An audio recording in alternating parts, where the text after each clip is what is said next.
আমরা বিশ্বকাপ বুঝি না, আমরা শুধু নেইমারকেই চাই, কারণ আমাদের কাছে ফুটবল মানে শুধু ট্রফি না, ফুটবল মানে একটা অনুভূতি, আর সেই অনুভূতির নাম নেইমার।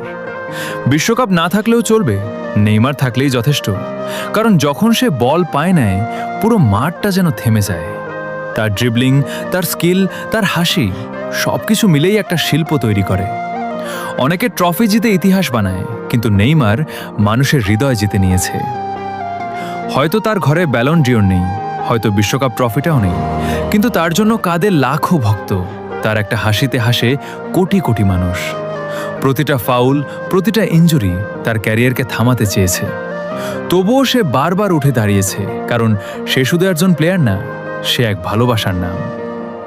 ট্রফি দিয়ে ভালোবাসা মাপা যায় না, এই কথাটা আমরা নেইমারকে দেখেই শিখেছি। বিশ্বকাপ অনেকেই জিতেছে, কিন্তু নেইমারের মতো করে কোটি কোটি মানুষের মন ছুঁতে পারে কয়জন? আমাদের কাছে ট্রফি না, আমাদের কাছে নেইমারই সব। কারণ দিন শেষে ট্রফি ইতিহাসে থাকে, কিন্তু নেইমার, সে থাকবে মানুষের হৃদয়ে সারাটি জীবন।